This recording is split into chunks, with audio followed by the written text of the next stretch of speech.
처음 성경 공부를 시작하려고 했을 때 거의 완전 무결한 무신론자였거든요. 참 저런 분이 이렇게 기도를 하시고 교회를 대표해서 환영하시고 이런 기적이 일어납니다. 아멘. 또 우리 희균 자매 성찬 나눔 너무 감사합니다. 아마도 박주영 형제, 유희균 자매 이 두 분은 자신을 잘 안 숨기시는 분들 중에 가장 앞자리에 서 계신 분들인 것 같아요. 그래서 늘 함께 해주시고 그런 마음과 믿음을 나눠주시는 것들이 우리에게 큰 영감을 준다고 저는 믿습니다. 다시 한번 감사드립니다. 글쎄요, 희균 자매의 이야기만이라고 저는 여기지 않습니다. 사실 부끄럽게도 어느 날 오래된 이야기입니다만은 저 기도를 하다가 그 바리새인의 기도가 저의 기도와 거의 같다는 것을 깨달은 적이 있었어요. 오래됐습니다. 한 20년도 더 전의 시간인데요. 그 갈등이 아주 오래됐습니다. 그리고 그것을 깨닫고 거기에서 벗어나는 길이 뭘까를 고민한 지가 또 십몇 년이 지났습니다. 어려운 일인 것 같습니다. 하지만 우리가 그 구절을 잊지 않는다면 주님께서 우리를 낮추시고 또 고백하게 하시고 그렇게 진정한 신앙의 자리로 나오게 하는 길을 은혜 가운데 열어주실 것을 저는 믿습니다. 감사드립니다. 자, 오늘 아버지의 뜻대로 지난 한 달간에 걸쳐서 하나님의 모습에 대한 말씀을 여러분과 나누었고요.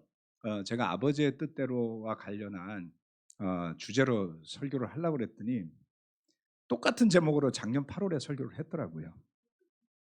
그래서 그걸 또 할까 한번 리바이즈드로 해서 할까 하다가 오늘은 최근에 제가 묵상하고 있는 사무엘상, 올해 창세기로부터 시작해서 쭉 구약을 읽어 나오는 와중에 최근에 사무엘기를 묵상하게 되었는데요.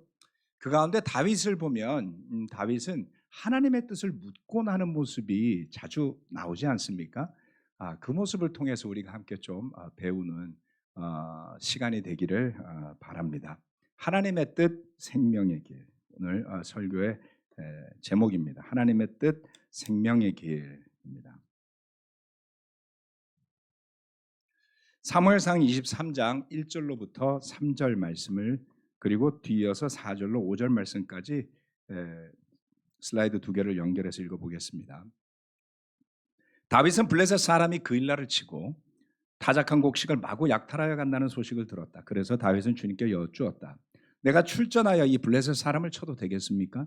그러자 주님께서 다윗에게 허락하셨다. 그렇게 하여라. 어서 출전하여 블레셋 족속을 치고 그일라를 구해 주도록 하여라. 그러나 다윗의 부하들이 반대하고 나섰다. 우리는 여기 유다에서도 이미 가슴을 졸이며 살고 있는데 우리가 그일라로 출전하여 블레셋 병력과 마주친다면 얼마나 더 위험하겠습니까? 4절 5절 다윗이 주님께 다시 여쭈어 보았다. 그런데도 주님께서는 똑같이 대답하셨다. 너는 어서 그일라로 가거라. 내가 블레셋 족속을 너의 손에 넘겨주겠다. 그래서 다윗이 그일라로 출전하여 블레셋 사람과 싸웠다. 결국 그들을 쳐서 크게 무찔렀으며 블레셋 사람의 집 짐승들을 전리품으로 몰아왔다. 다윗은 이렇게 그일라 주민을 구원해 주었다. 참 다윗의 놀라운 다윗은 좀 그걸 뭐라고 표현하죠? 의협심이 좀 많았다고나 할까요? 고통받거나 힘들어하는 사람을 보면 그것을 도와주고 싶어하는, 특히 동족에 대한 마음이 애틋했던 대표적인 인물 중에 하나죠. 어, 첫 번째, 상황이 아닌 하나님의 뜻을 믿으십시오입니다. 우리가 다 아는 내용일 겁니다. 대부분의 형제 자매들이 다윗 이야기는 다 읽어보셨겠죠. 간단하게 부연 설명을 드리면 이렇습니다.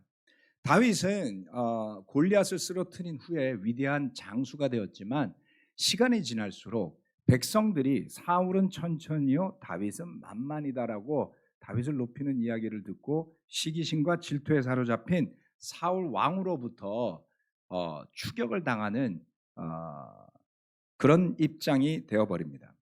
바로 이 23장의 앞장인 22장에서는 사울 왕이 다윗을 도망가는 다윗을 도왔다는 빌미로 제사장들을 모두 죽인 끔찍한 사건이 벌어집니다. 그렇게 다윗은 한 나라의 왕, 그의 군대를 피해서 달아나는 중에 있었죠. 그 와중에 이스라엘 백성의 일부인 그일라의 주민들이 블레셋에게 약탈을 당한다는 소식을 듣게 된 겁니다. 그때 다윗은 하나님의 뜻을 알고 싶어 했죠. 그래서 여쭙습니다. 그가 출전해서 그일라를 구해야 할지 아닐지를 물었을 때 하나님은 그렇게 하라고 말씀을 하셨어요. 그렇지만 다윗의 부하들은 그렇지 않았죠. 부하들의 반대에 부딪혔습니다. 사울 왕에게 쫓겨 도망다니는 처지에 백성들을 구하러 가는 것은 이중으로 위험에 처하는 일이다. 그렇잖아요? 본인들은 정규 군대도 아니었고요. 그리고 블레셋군을 향해서 싸우는 것도 쉽지 않은 것이었고요. 더 나아가서는 그렇게 하다가는 그들의 위치가 발각이 되어서 사울 왕으로부터 공격도 당할 수 있는 입장이었습니다. 그의 부하들의 반대는 지극히 정상적이고 현명한 판단이라고 볼 수가 있습니다.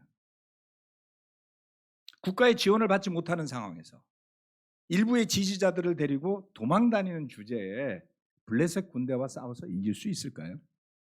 그것도 장담할 수 없었죠. 그때 다윗은 다시 주님께 물어봅니다. 주님, 어떻게 할까요? 부하들이 반대하자 다윗은 한 번 더 물어봤는데 하나님께서는 그에게 그래도 가서 주민을 구하라고 말씀하셨어요. 이쯤 되면 확신이 들었겠죠.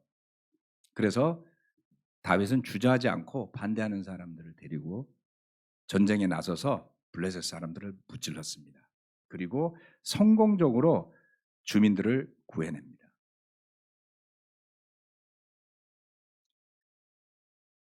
여기에서 우리가 배워야 할 중요한 교훈이 들어있습니다. 첫 번째는 상황이 아닌 하나님의 뜻을 믿는 것입니다.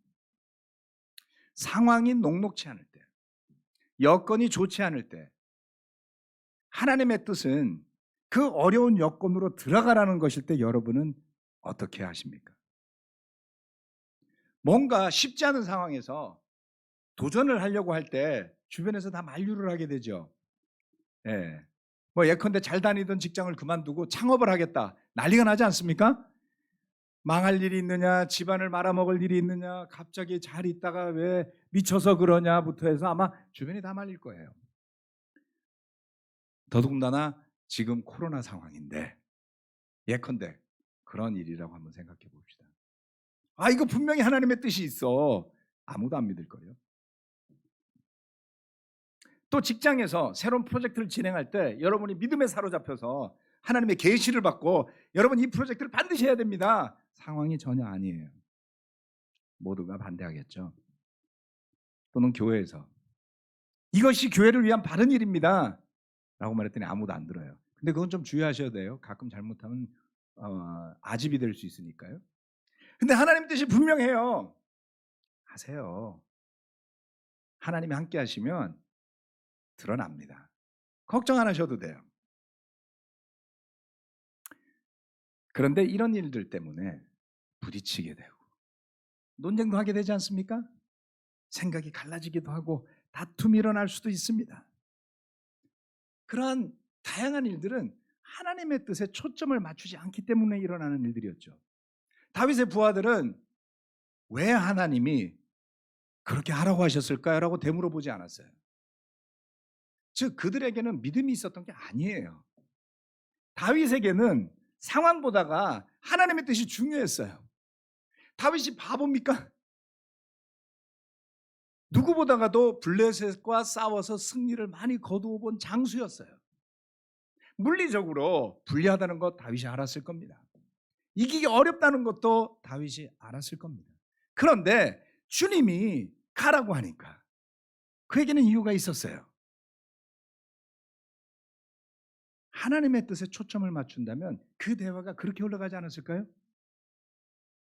왜 하나님이 가라고 하셨을까요? 다윗은 뭐라 그랬을까요? 나도 몰라. 그런데 구해야 할 것 같아.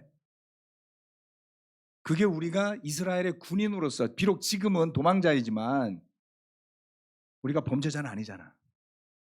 그렇다면 그 주민을 구해야 하는 이유도 있고 하나님이 가라고 하니까 가야 되지 않겠어? 이렇게 대화가 되었다면 얼마나 멋있을까요? 아무리 상황이 어렵다 할지라도 하나님의 뜻이 분명하다면 우리는 그 길을 선택하고 따를 수 있어야 합니다. 때로는 의견이 갈라질 수도 있어요. 괜찮습니다. 그게 당연한 것 아닙니까? 의견이 많은 것을 이상하게 여기면 그게 문제예요. 왜요? 부부 사이에서도 의견을 하나로 못 만드는 일이 한두 가지입니까? 서로 뭐 좋아서 뭐 어쩔 수 없어서 결혼했잖아요. 너무 좋아서. 현빈하고 한혜진이 결혼한다고 그러더라고요. 되게 격려가 됐어요. 그러면서 손혜진이에요? 손예진이야? 죄송합니다. 제가 얼마 전에 그 사랑의 불시착을 봤거든요. 그래서 제가 그랬어요. 어쩐지 연기가 그냥 연기가 아니었어. 신들린 연기였어. 거기에 사심이 있었던 것이지. 그렇게 좋아서 결혼했는데 사사건건 다르잖아요. 그렇지 않나요? 저희 부부는 지금도 좋아서 못 죽습니다. 그렇지만 사사건건 의견이 달라요. 제가 20몇 년을 이렇게 헌신하고 살아도 의견이 다른데 하물며 그렇게까지 헌신해 보지도 않았고 그렇게 좋아하지도 않는 사람끼리 의견이 다른 건 이상한 게 아니에요. 그걸 이상히 여기는 게 이상한 겁니다. 서로 다를 때 그래서 하나님은 뭐라고 하시는 걸까요? 라는 질문을 함께 하는 게 교회죠. 하나님의 뜻이 분명해질 때 더 이상의 논쟁은 그치게 되고 하나님이 주시는 승리를 우리는 쟁취할 수 있습니다. 상황이 아닌 하나님의 뜻을 믿으시기 바랍니다. 2년간 코로나의 기간이 굉장히 어렵고 힘들었고 아마 많은 경제적, 심리적 타격을 입으신 분들도 있으리라 믿습니다만은 희한하게 교회가 타격을 받지 않았어요. 네. 그게 무엇 때문일까? 라고 했을 때에 많은 형제자매들이 기도하면서 이 와중에 하나님의 뜻이 뭘까를 놓고 고민했고요. 많은 아이디어들이 있었습니다. 예배를 돌아가면서 나오자, 바이블 톡불로 하자, 뭐를 하자. 한 가지 중요한 건 포기하지 않았다는 거예요. 그렇지 않습니까? 성경 많은 사람들이 늘어나고 있고 또 오늘 희균 자매가 성찬에서도 나눴듯이 무뎌진 마음을 일깨우고자 애쓰시는 분들도 있어요. 아멘. 헌신하고자 하는 마음들이 물론 약해진 부분도 있지만 다르게 강화된 부분들도 있습니다. 네. 이제 코로나 기간을 통해서 우리는 오프라인 모임뿐만 아니라 줌이라는 또 하나의 그 도구를 얻게 되었잖아요. 모임이 더 활성화된 것 같아요. 그렇지 않습니까? 네. 코로나는 엄청난 어려운 상황이었지만 그 가운데 하나님의 뜻이 있었습니다. 우리는 코로나를 믿지 않고 그 대응을 믿지 않고 하나님을 믿는 사람이 된 것이죠. 두 번째. 네. 요걸 좀 보여드려야겠네요. 그 일라가 어디에 있냐면 여기쯤 있어요. 여기 예루살렘이 여기 있으니까 사해의 끝부분 정도에 있다고 봐야 되겠죠. 자, 여기 그 일라가 여기를 보여드린 이유가 뭐냐면 다윗이 이 사건 때문에 그 일라를 살려주려고 했던 사건 때문에 겪게 되는 일들이 참으로 많습니다. 오늘 이야기의 진정한 핵심은 거기에 있습니다.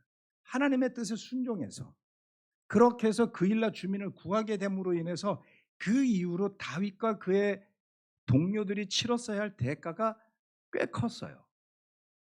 지금 오른쪽에 여러분 보시면 복잡한 지도가 있죠. 이게 다윗이 계속해서 도망 다니는 지도입니다.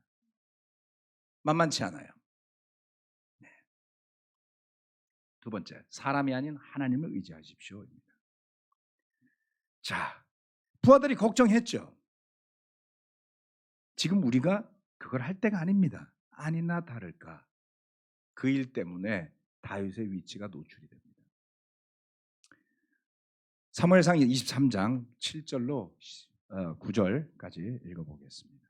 한편 다윗이 그일라에 들어왔다는 소식이 사울에게 전해지니 사울이 외쳤다. 이제는 하나님이 그 자를 나의 손에 넘겨주셨다. 성문과 빗장이 있는 성읍으로 들어갔으니 도관에 든 쥐다. 그래서 사울은 군대를 소집하여 그일라로 내려가서 다윗과 그의 부하들을 포위하게 하였다.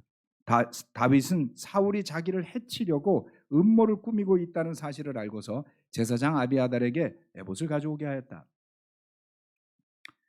그일라라는 그 지역이 성이었던 모양이에요. 그리고 그곳이 어떻게 보면 성문과 빗장이 있는 성읍이라고 표현을 했죠. 거기는 성읍인데 요새 같은 곳이었던 것으로 보입니다. 그 성읍 안에 들어가 있으면 밖으로 나오기 어려운, 그렇지만 그곳을 공격하기도 쉽지는 않은 그런 요새 같은 곳이었던 것으로 보입니다. 10절에서 13절. 다윗이 하나님께 아뢰었다. 주 이스라엘의 하나님, 사울이 나를 잡으려고 그일라로 와서 이 성읍을 멸망시키기로 결심하였다는 소식을 이 종이 확실하게 들었습니다. 그일라 주민이 나를 사울의 손에 넘겨주겠습니까? 이 종이 들은 소문 그대로 사울이 내려오겠습니까? 주 이스라엘의 하나님, 이 종에게 대답하여 주십시오. 주님께서 대답하셨다. 그가 내려올 것이다. 다윗이 다시 한번 여쭈었다. 그일라 주민이 정말로 나의 부하들과 함께 사울의 손에 넘겨주겠습니까? 주님께서 대답하셨다. 넘겨줄 것이다. 그래서 다윗은 600명쯤 되는 부하를 거느리고 그일라에서 벗어나 떠돌아다녔다. 이때 다윗은 고민에 빠집니다. 사울이 올라온다는 소식을 듣습니다. 그런데 다윗이 물었어요. 하나님께. 이 주민이 나를 사울의 손에 넘겨주겠습니까? 왜 이렇게 물었을까요? 여러분, 다윗이라고 한번 생각해 보세요. 여러분이 블레셋에게 공격당해서 약탈당하고 죽을 뻔한 성을 살려줬으면 그 성은 여러분에게 호의를 베풀지 않을까요? 어쩌면 다윗은 그곳에서 정착하고 싶었을지도 몰라요. 왜요? 그일라는 요새라 그랬잖아요. 사울의 군사가 오더라도 함락시키기 어려운 곳이었을 수가 있습니다. 근데 문제가 하나 있었어요. 그 주민들이 다윗을 지지하고 다윗을 보호할지 아니면 다윗을 넘겨줄지 궁금했던 겁니다. 사사기를 읽어보시면 기드온의 자녀들을 보호하던 세겜 성이 본인들이 궁지에 처하자 그 기드온의 자녀들을 내어줘요. 다시 말해서 주민들이 은혜를 희생을 감수하고 지키기보다는 본인들이 살기 위해서 사람을 내어주는 일이 역사에서 여러 번 일어났던 겁니다. 다윗이 기도했더니 하나님이 넘겨준다고 말씀하셨어요. 두 번 묻습니다.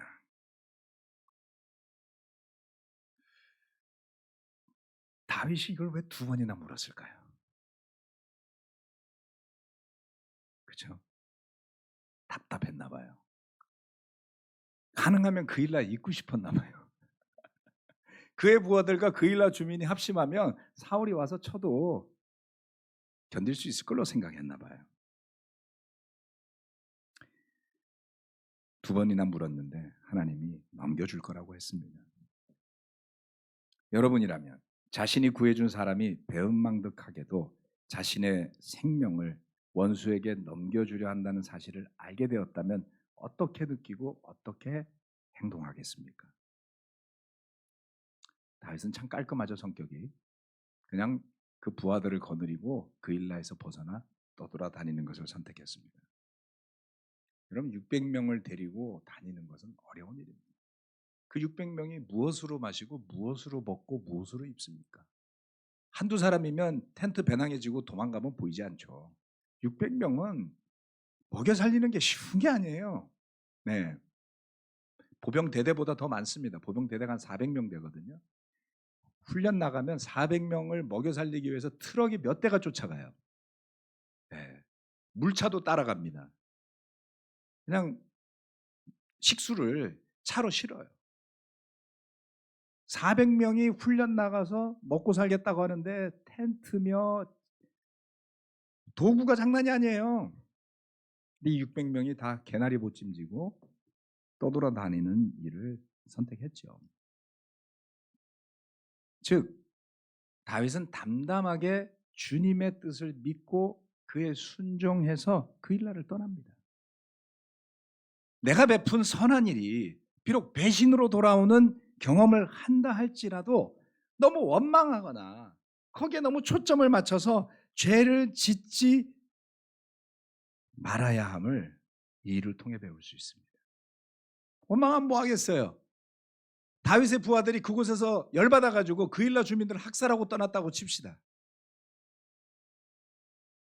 그게 무슨 일이 되겠습니까? 그 주민을 구하러 들어갔는데 배은망덕하다고 그럴 수는 없잖아요. 다윗은 원망하지 않습니다. 그대로 부하들을 데리고 떠났죠.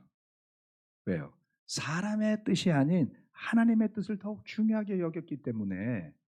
왜 다윗도 인간인데 배신감이 없었겠어요? 왜 분노가 없었겠어요? 생각해 보세요. 그죠? 네. 나발을 만났을 때 막 죽이려고 그랬잖아요. 아비게일이 진정시켜서 살리지 않았습니까? 다윗이라고 분노를 못하는 사람이다. 그렇지 않습니다. 네.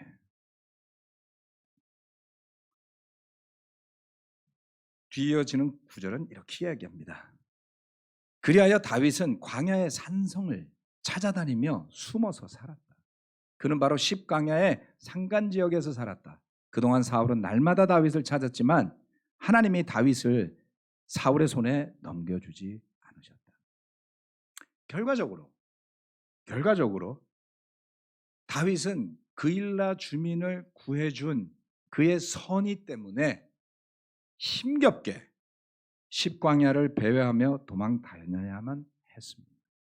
또 그렇게 그가 배회하며 고생을 더 했어야 하는 이유 중에 하나는 하나님께서 그렇게 하라고 허락하셨기 때문이에요. 하지만 다윗은 그렇게 본인이 사서 한 고생이기도 하고 하나님이 허락해서 한 고생이기도 한 것에 대해 하나님을 원망하지 않습니다. 삶이 쉬운 것이 아니었어요. 여러분 부부간에도 누군가가 실수해가지고 뭐가 힘들어지면 서로 원망하지 않습니까? 당신이 똑바로 못해갖고 우리가 너무 힘들어졌어. 그거 안 하는 부부 저 못 봤는데 왜 쿨한 척하고 계세요? 네. 뭔가의 선택 때문에 고생하게 되고 뭔가의 선택 때문에 힘들어지면 원망하는 일이 일상입니다. 우리에게는. 심지어 그의 목숨이 언제 끝날지 모르는 상황 속에서 다윗은 계속 하나님을 의지하며 살아갑니다. 우리가 사람을 의지하지 않을 수가 없습니다. 가정을 꾸리려고 해도 서로 의지해야지 돼요. 맞아요. 또 교회에서 서로 의지해야지 되잖아요. 서로 만나야 되잖아요. 네. 대부분이 아니죠. 모든 사람들은 하나님이 그런 관계 속에 살아가도록 만드셨어요. 그런데 그것만 너무 의지해도 문제가 되잖아요. 그렇죠? 지나친 배신감 내지는 혼자 기대 잔뜩 하다가 실망감 이런 것들 때문에 극단적인 생각으로 가는 경우가 얼마나 많습니까? 물론 형제자매 여러분 세상 사람들하고는 다르겠지만 그래도 감정이 극단으로 달릴 때가 많다. 왜? 자꾸 사람을 더 의지하고 싶어지기 때문에 그래요. 적당히 의지합시다. 의지해야지 돼요. 그런데 미워하지 않을 만큼 의지하세요. 용서하지 못할 만큼까지 가지 않도록 의지하십시오. 왜냐하면 우린 다 이기적이기 때문에 그래요. 어쩌면 저와 여러분이 그일라 주민들 못 됐어. 사실 우리 다 그일라 주민일 거예요. 다 다윗이긴 어렵습니다. 다윗은 하나님을 원망하지 않았습니다. 하나님을 의지합니다. 놀랍게도 사울이 끈질기게 지속적으로 그를 찾았지만 끝내 다윗을 찾을 수 없었어요. 왜냐하면 하나님께서 그를 지켜주셨기 때문입니다. 우리가 두려움에 빠지는 것은 하나님이 우리를 지켜주시리라는 것을 믿지 못할 때예요.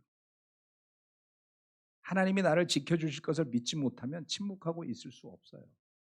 자꾸 불안을 호소하게 되고 보호받고 싶어서 도움을 요청하게 되고 시끄러워집니다. 우리가 다른 누군가를 원망하게 되고 배신감에 빠지게 될 때 무엇을 느끼고 무엇을 생각할지를 깊게 생각해 보시기 바랍니다. 다윗은 주님을 기억했죠. 네. 시편 34편 16절에서 20절 말씀입니다. 이 말씀은 뒷배경이 좀 있습니다. 다윗이 이렇게 광야를 도망쳐 다니다가 도저히 힘들어서 아비멜렉에게로 가요. 아비멜렉이라는 사람을 찾아갔는데 그 사람이 자기를 무시하니까 미친 척하면서 빠져나옵니다. 이 시편 말씀을 34편을 세번역 성경에서 보시면 그 아비멜렉에게 미친 채 하다가 나온 다음에 쓴 시라고 돼 있어요. 여러분 같으면 참 비참하지 않겠습니까? 결국 유추해 보면 그 모든 것의 시작은 하나님이 허락하셔서 블레셋으로부터 공격받는 그일라 주민을 구한 것에서부터 시작된 고생이 여기까지 온 거예요. 남 앞에서 미친 척하면서 목숨을 구했어야 했다고요. 그런데 그가 시를 이렇게 씁니다. 그래서 34편 오늘 묵상해 보시면 좋을 거예요. 주님의 얼굴은 악한 일을 하는 자를 노려보시며 그들에 대한 기억을 이 땅에서 지워버리신다. 의인이 부르짖으면 주님께서 반드시 들어주시고 그 모든 재난에서 반드시 건져주신다. 주님은 마음 상한 사람에게 가까이 계시고 낙심한 사람을 구원해 주신다. 의로운 사람에게는 고난이 많지만 여기에 밑줄 쫙, 네, 쫙. 주님께서는 그 모든 고난에서 그를 건져주신다. 뼈마디 하나하나 모두 지켜주시니 어느 것 하나도 부러지지 않는다. 우리였다면 비굴한 모습으로 목숨을 구하려고 들어갔다가 그것이 가능하지 않을 것 같아서 미친 척하는 리액션을 하면서 그 위기를 벗어난 뒤라면 이런 시를 쓸 수 있을까요?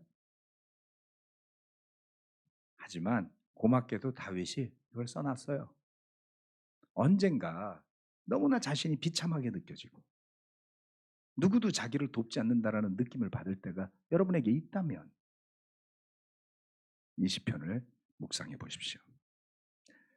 의인은 뭐 잘나서 의인이 아니겠죠. 네. 비록 도망자의 신세라 할지라도 하나님을 의지할 줄 아는 믿음을 가진 사람을 의인이라고 표현하였을 것입니다. 하나님의 뜻에 생명의 길이 있습니다. 그러기에 형제자매 여러분, 상황이 아닌 하나님을 믿으시고 사람이 아닌 하나님을 의지하시는 분들로 거듭나는 한 해가 된다면 우리 가운데 얼마나 많은 일을 또 하나님이 일으키시겠습니까? 그때에는 우리가 우리를 높이기보다 하나님을 찬양할 수 있으리라 저는 믿습니다. 말씀 마치겠습니다.